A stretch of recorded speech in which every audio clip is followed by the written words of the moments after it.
CHAPTER IX of Recollections of a Missionary in the Great West by Cyrus Townsend Brady. This recording is in the public domain.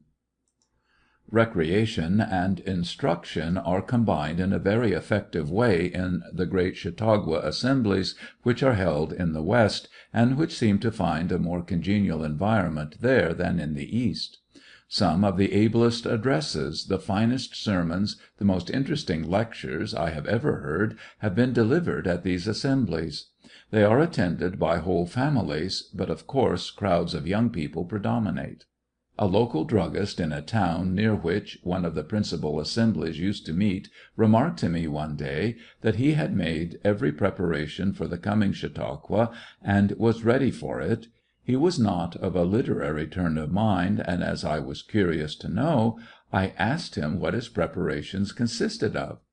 "Doctor," he replied impressively, "I have laid in 6,000 pieces of chewing gum." I think he sold them all before the session closed. I suppose that chewing gum was considered an aid to meditation. The maxillary motion seems to have a stimulating effect on the mind. That reminds me of a clerical friend of mine who had a fatal fluency in speech. His sermons were torrents of verbosity. He was asked how he managed it. "Why," he replied gravely, "I get my mind fixed upon a subject, and then I just unconsciously cerebrate and keep my jaws moving." I think that chewing gum would have been an assistance to him. A sense of humor, too, would have helped him. Speaking of cerebration reminds me of an achievement performed by a scientific little giant well known and loved throughout the West for his successful grappling with the chinch bug problem. I suppose there are millions of people who have never heard of the chinch bug. On the other hand, there are several millions who know him intimately, to their very great sorrow. The vicious little insect, which the Century Dictionary calls a certain fetid American hemipterous insect of the genus Blesis, is a little bug about 1/8 of an inch long, grayish black in color, with white markings. They literally swarm in the wheat and corn fields by the millions. They crawl through a field with remarkable rapidity, and the line of their devastating advance is as clearly marked as if the grain was being cut by a machine. For a long time the farmers were helpless before their attack.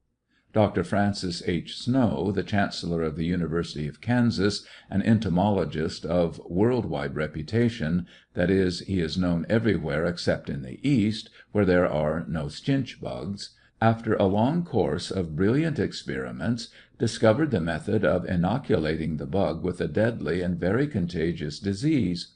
He also discovered the disease.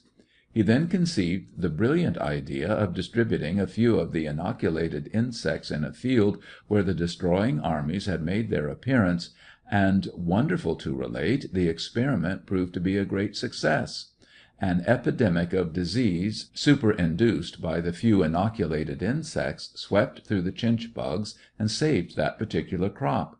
His work, which comprised not only the discovery of the disease, but the method of artificial inoculation and propagation, and the preservation of the inoculated bugs during the long winter season, so that he might have a supply on hand with which to begin the summer campaign, was one of the most beneficial of the gifts of science to the welfare of humanity.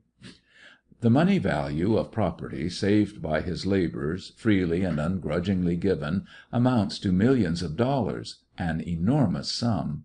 The experiments of several years have shown that upward of 70% of the fields operated upon have been saved, and the cases of failure are due to local causes which are beyond control. During the busy season the farmers send in boxes of live bugs to the university and receive in return by mail a sufficient number of the inoculated insects to do the work. A field in the grasp of the chinch bugs is a horrible sight. Where they have been, the stalks wither and rot, and the inevitableness of their rapid attack upon the remainder of the field covered with tufted heads of wheat or broad corn leaves waving in the breeze is a painful spectacle. If you examine the line of attack closely, you will see that each stalk is fairly blanketed with these loathsome little pests, sucking the life blood out of it. A great big cornstalk, shivering under the drain of these insects, looks like a human being in agony. There was a man once in a little town I visited who kept a general store.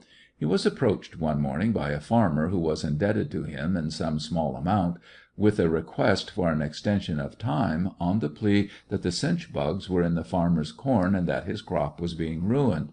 "Cinch bugs? Nonsense!" exclaimed the storekeeper rudely. "I don't believe there is a cinch bug within a mile of your field." "They are there, by millions, I tell you." "Millions!" cried the storekeeper incredulously. "I'll tell you what I'll do. I'll give you $1.50 a gallon for every gallon of the bugs you bring in to me." "Done," replied the debtor. There were several witnesses to the bargain, and without saying a word the farmer turned and walked out.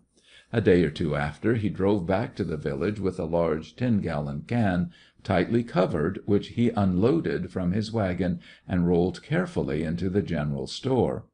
There were the usual number of country idlers in the store at the time, who were interested witnesses of the conversation that ensued. "What have you there?" asked the merchant suspiciously. "Something for you." "What is it?" "Cinch bugs," answered the farmer, calmly lifting the lid and showing the can, completely filled with a horrible mass of the hideous insects, tumbling and wriggling like mad. "There's 10 gallon of them," he continued, "and I take it that you owe me $15 for the lot. That will just about square my little bill, and I will thank you to give me a receipt for it." "Cover it up quick, for goodness' sake, before any of them get away," hastily remarked the astonished shopman, amid the uproarious laughter of the bystanders. Then, after asking if the contents clear through were in accordance with the top layer, and receiving an affirmative answer, declining a suggestion that he could examine the case and see for himself, the merchant went back and gravely wrote out the receipt. That was all the farmer got out of his wheat field that year, too. The story was too good to keep. It got into the local papers and was quoted all over the State. Every mail brought letters of inquiry to the unfortunate shopkeeper, asking for his latest quotation on cinch bugs, and whether he paid the freight or wanted them delivered FOB, how he would have them shipped, and so on. He was dismayed at first, but he said afterwards that he believed that he had received $1,000 worth of free advertising out of the incident, so he was content. The farmer had simply taken his boys into the field with tin cans, and they had stripped stalk after stalk, and had no difficulty in getting the amount that they brought in. It is not safe to make statements without considering the consequences. I have heard of an eminent bishop, a Southern bishop renowned for his wit, who came North shortly after the close of the War of the Rebellion to get some money to carry on the missionary work of his sadly shattered diocese. He had succeeded in securing a tentative promise of $10,000 from a certain wealthy individual with whom he was to dine that evening, in company with a number of other guests. One of the company, with incredible rudeness, asked the bishop during the course of the dinner how they felt down south at being licked. I think he must have been drinking. The bishop, like the gentleman he was, parried the question, but the questioner persisted in his desire, and attracted the attention finally of the whole table to his query. The bishop was human most bishops who are worth anything are, and he finally lost his temper. "You ask me, my young friend, how we feel down south at having been, as you say, licked?" he said with urbane courtesy. "Yes, sir." "Well, sir, I will tell you. We feel like Lazarus." "Like Lazarus, eh? Pretty poor? Asking for crumbs?" replied the other, chuckling at his own humor. "No, sir," answered the bishop, "I do not refer to that phase of his character." "What then?" "Why, Lazarus was licked by a dog, sir. We can sympathize with him, sir." It was a brilliant and well-deserved bit of repartee, but it lost the bishop his $10,000. If I had been the intending donor, I think I would have given him $20,000 for his pluck and his wit. Speaking of bishops reminds me of another bishop who was entertaining a modest young friend of his from the country at a hotel conducted on the European plan. The bishop was suffering from indigestion. It is a chronic complaint with bishops and traveling missionaries in general. They have to eat so many different things in so many different places that it is a wonder that they have any stomachs left. The bishop had ordered for himself a large bowl of milk toast. There was nothing the matter with the digestive apparatus of the bishop's visitor, but in the presence of a long and elaborate menu in a foreign language he felt somewhat undecided, and while the bishop was otherwise engaged for the moment, he whispered to the waiter to bring him the same things the bishop had ordered. What was his amazement and disappointment, and the bishop's surprise as well, when a few minutes later the waiter brought in 2 large bowls of milk toast, one of which was put at his place instead of the tempting repast which he had anticipated. One of the most interesting characters and one of the finest Christians that I ever came across in my Western life was General Guy V. Henry of the United States Army, recently deceased. He was then only a colonel of cavalry. He had one of the downstairs rooms in that same boarding house in which I was an inmate with the dean to whom I have referred in the first paper. The maidservants of the house slept in a small room off the kitchen, which was a basement affair. The house was a 4-storied one, and I lived in the garret. About 2 o'clock one morning everyone in the house was awakened by a series of the wildest shrieks proceeding from the basement. I never heard such a commotion. The maids rushed up into the hall in a state of frantic terror, screaming that there was a burglar in the house, and that their room had been entered. I sprang out of bed, dragged on a pair of trousers, seized the poker, tore down the stairs, and reached the kitchen, as I was the youngest of the men in the house, before any of the others. The window was open. The ground outside was just on a level with the window sill. Gallantly clutching the poker, I climbed through the window and ran down the yard to the back fence. It was a bright moonlight night, and the burglar was just disappearing around the corner. There was nothing I could do, so I waved the poker threateningly at him, climbed off the fence, and started back to the house. When I reached the window I dropped to my knees and prepared to crawl through to the kitchen. Just as I thrust my head into the darkness of the room, I felt a round, ice-cold piece of steel firmly pressed against my right temple, and a voice as cold and hard as the barrel of the pistol sternly directed me to remain perfectly quiet and make no noise, else I would get the top of my head blown off. The Sphinx itself would be a vibrant creature beside me at that moment. I was as immobile as a pyramid, notwithstanding the fact that my heart was beating like a trip hammer. The cold voice called for a light, and when the gas was ignited, an iron hand was applied to the collar of my nightshirt, and I was dragged inboard. "Good heaven!" said the colonel, starting back in astonishment, but still keeping his pistol pointed at my head. "This is a fine position for a theological student to be in. What are you doing here at this hour?" It took the hardest kind of explaining to convince the colonel that I had come down there as a knight errant to rescue the maids, and was not the burglar. When I had succeeded in convincing him that I was innocent, he remarked, "Well, I don't see why you did not say who you were before." I replied that nothing on earth would have induced me to open my mouth under the circumstances, that he had told me to keep quiet, and with the barrel of his revolver at my head I fully intended to do so. The colonel was one of the manliest and gentlest men I have ever met, and as versatile as he was brave. There was a young couple in the house who had a baby. They were too poor to have a nurse, and were therefore deprived of the pleasure of attending church together. They were a very devout pair, and their inability to be away from the baby at the same time was a great deprivation to them. On Sunday evenings, not once but often, I have known Colonel Henry to slip away from his family and go upstairs and take the baby and care for it the whole evening, so that these two young people could go to church together. He was as good a nurse as he was a soldier, though some of his methods and remedies were certainly peculiar.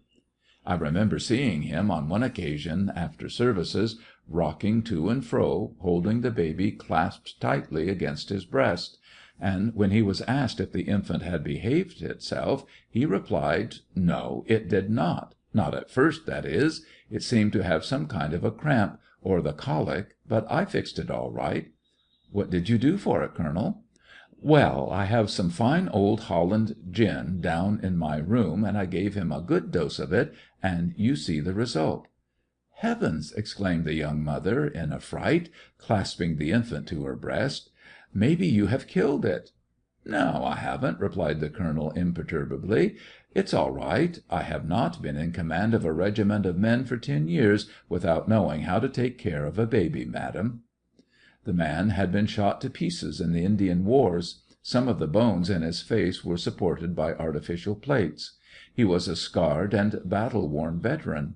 The story of his exploits stirs the blood. He looked his career, too, and there was a strange contrast in the picture presented by the dashing, brilliant soldier calmly nursing the little baby. Colonel Henry bore a prominent part in the Spanish-American War, and was the first governor of Puerto Rico. He came to see me in the cabin of a government transport off San Juan, where I was lying deathly ill with camp and typhoid fever, contracted in the service. I was miserably sick, but not too sick to read, in the dreadfully wasted appearance of the stern-featured, kindly old soldier, who said words of encouragement and greeting to me that he himself was in a bad way. He stuck it out, in spite of every entreaty from his friends and the advice of his surgeon, until he had accomplished his task and had been relieved at the close of his tour of duty. Then he came home and quietly folded up his hands and died, like the soldier and gentleman that he was, without complaint and without parade. He just as truly died for his country as if one of the many bullets which had stricken him down in some of the many fields in the Rebellion and Indian wars in which he had been in action had ended his life. He was one of the humblest and most thoroughgoing Christians that I ever knew. I remember many times his telling me of the church services that he had conducted. The march was never so hard, the pursuit never so hurried, the cold never so bitter, the heat never so burning, the danger never so imminent, but that he would find time to take out his little warm prayer book and read the service of his church. God bless him! Peace and rest to his memory. He was not the only hero I ever knew. The world is full of heroes, and this was a humble one, but he fairly came in the class. He was a conductor on one of the railroads upon which I frequently traveled, and I knew him very well. My first impression of him was that he was a widower. I knew he had one son, a lad of whom he was very fond. The boy was attending school at a country college in a little town through which the railroad ran. The youngster was always brought down to the station on the arrival of the train every other day for a word or two of greeting with his father. When his duty permitted, the conductor used to sit down in the seat by me and talk about his boy. The man lived for the child alone. He saved his money for his education and for one other purpose, and spent little or nothing upon himself. One day I noticed that his finger was roughly tied up, and I asked what was the matter. He hesitated a moment and told me he would tell me when we passed the next station. There was a long interval after the next station before the train stopped again, and he came back to me and sat down by me. "Well," he began, "you know my boy?" "Yes," I replied, "I think everybody on the road knows him." "He's a good boy, and he had a mother once, my wife, of course." The gravity of his demeanor prevented me from smiling at his naive announcement, and I simply nodded my head. We were as happy as could be in our home, wife and I and the lad, until one day she suddenly went crazy. I think it was in her family. And she has been crazy ever since. She is in a private retreat back in Ohio, and I took a vacation the other day and went back to see her, as I always do twice a year. "Go on," I said, with growing interest. "Well, sir, when I was shown into her room last week, she came toward me, and I stretched out my hand to her. Then she sprang at me and caught this finger in her teeth." He hesitated. "Couldn't you pull it away?" I asked. "Yes, I might have, I suppose, but she was crazy, poor thing, and she did not know what she was doing. I was afraid I would hurt her, so—" He stopped again. "What did you do?" "Nothing at all, sir. I spoke to her kindly, and I just let her chew it until she got through."